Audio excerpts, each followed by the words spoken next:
안녕하십니까. 여러분들 부자로 만들어드리는 부통연의 실전 모임회를 운영하고 있는 조성호 소장입니다. 반갑습니다.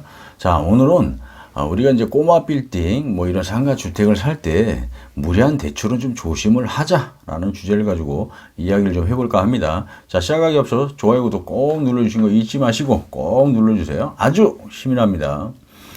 우리가 이제 뭐 상가 빌딩이나 뭐 꼬마 빌딩 이런 거 구형을 좀 할 때 많은 분들이 사실 딱 보면 보러 다니다 보면 탐나는 건물들이 딱 눈에 들어올 수 있거든요.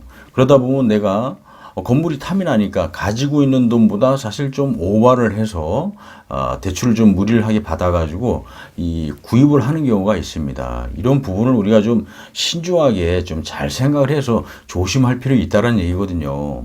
만약에 이제 내가 딱 건물을 구입을 했지만 이 건물에 임차해 있는 어떤 세입자들이 아무런 이제 문제도 없이 거주도 뭐 임차도 잘 하고 있으면서 임대료도 잘 내요. 나간다는 소리도 안 하고 그러면 사실 뭐 아무런 걱정도 없지 않습니까?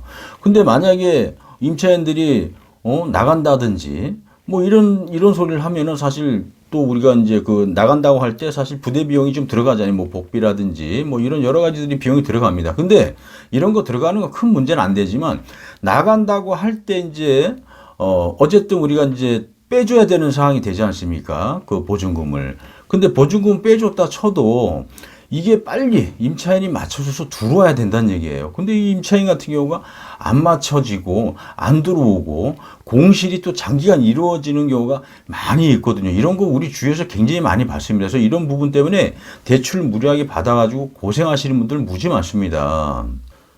자, 이런 일이 이제 만약에 딱 발생이 되면 어쨌든 우리가 이제 무리한 대출을 이용해서 탁 돈을 당겼는데 결국은 이자를 사실 또 감당 못하는 경우도 생길 수 있어요. 임차인이 맞춰지면 그런 부분에 대한 건 크게 걱정하실 필요가 없지만 임차인이 안 맞춰지고 장기간 공실이 된다라고 하게 되면 은행 이자를 우리가 어떻게 감당하지 못합니다. 그러다 보면 내가 가지고 있는 돈을 가지고 오히려 이런 것을 땜빵을 해야 되는 상황이 벌어질 수가 있다는 겁니다. 이러한 부분들이 잘 아무 그 문제도 없이 이렇게 스무스하게 잘 흘러가고 해야 이 모든 것들을 우리가 좀 원활하게 진행을 할 수 있고 은행 이자도 좀 내고 만약에 뭐 임차인들이 나간다고 할 때 보증금을 빼줄 수도 있고 거기에 따라서도 뭐 중개 수수료도 우리가 지급을 하고 뭐 여러 가지 부대 비용들 이런 걸 다 감당할 수 있거든요. 그거는 이제 임대료가 잘 나왔을 때 가정이거든요. 대체적으로 보면은 우리가 만약에 임대료를 1,000만 원 정도 받는다라고 하게 되면 그거를 우리가 다 사용하면 안 되고요. 30% 정도에서 40% 정도는 쟁겨놔야 됩니다. 이거를 계속 비축을 시켜놔야 돼요. 그래야 나중에 어떤 뭐 임차인들이 나간다고 한다든지 뭐 또 나갔을 때 어떤 중개 수수료라든지 뭐 부대 비용 들어가는 비용들을 그런 걸로 우리가 커버할 수가 있거든요. 그런 거 생각 없이 준비도 없이 대출은 받았지. 나중에 또 이제 나간다고 하는 임차 보증금 빼줘야 되는 상황이 발생할 수도 있고 또 은행 이자도 내야 되지. 여기에 따라서 또 공실이 생긴다라고 하면 또 그런 부대 비용이 들어오질 않잖아요. 비용들이. 그러다 보면은 우리가 힘들어질 수가 있거든요. 그래서 가지고 있는 돈을 우리가 땜빵 처리하는 경우가 많다 해서 이 얘기를 왜 드리냐면은 이런 일들이 사실 우리 주위에 우리가 몰라서 그렇지 건물만 갖고 있지 속빈강정이라는 얘기 있지 않습니까? 이런 분들이 의외로 많이 있어요. 그러다 보면은 내가 지금 현금을 그래도 우리가 뭐 100% 잡았을 경우에 70% 정도는 건물 사는데 투자를 하지만 30%에서 40% 정도는 어느 정도 우리가 돈을 갖고 있어야 이걸 나중에 여러 가지 어떤 문제들이 생겼을 때 우리가 이걸 가지고 처리하고 커버할 수가 있는 거면서 남한테 돈 빌리지도 않고 내가 이런 걸 준비 안 해놓으시면 굉장히 고생을 할 수가 있다는 겁니다. 자, 모든 사람들이 뭐 다 건물만 갖고 있다고 부자가 아니라는 겁니다. 여러 가지 문제점들이 굉장히 많아요. 위험한 요소들이 많습니다. 잘못하면 큰일 날 수도 있다는 얘기거든요.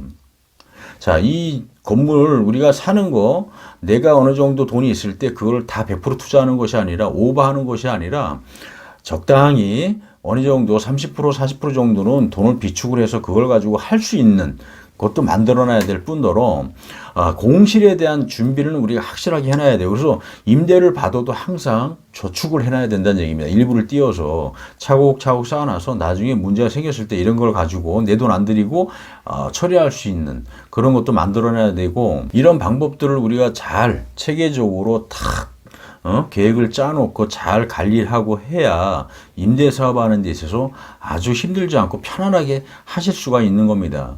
무리한 대출을 잘못하게 되면 거기에 들어가는 이자 비용, 부대 비용, 뭐 여러 가지들을 임차인들이 나간다고 할 때 어떤 보증금 빼줘야 되는 거, 만약에 공실이 생겨가지고 계속 임대료가 안 들어오면 그런 부분들을 내 돈으로 다 막아야 되는 상황이 발생이 될 수가 있습니다. 그래서 건물을 갖고 있을 때는 여러 가지 각도로 해서 생각을 좀 많이 해 보셔야 한다는 겁니다. 이런 거 생각 안 하고 무작정 지르는 거는 위험할 수 있다. 그래서 우리가 제가 임대관리 마케팅 얘기하잖아요. 이런 부분들이 굉장히 중요합니다. 건물 사는 거는 돈 있으면 누구나 살 수 있어요.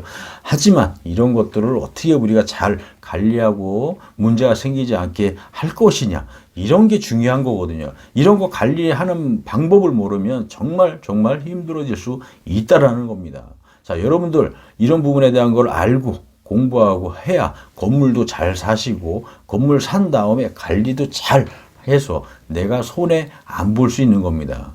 자, 오늘은 그 대출, 무리한 대출은 조심을 하자라는 주제를 가지고 얘기를 드렸고, 자, 오늘은 여기서 설명을 좀 마쳐보도록 하고요. 인터넷상에 부터연이라고 치면 아주 좋은 정보 계속 올릴 거니까 여러분들 꼭 들어오시는 거 잊지 마시고요. 자, 오늘은 여기서 설명을 좀 마쳐볼까 합니다. 감사합니다.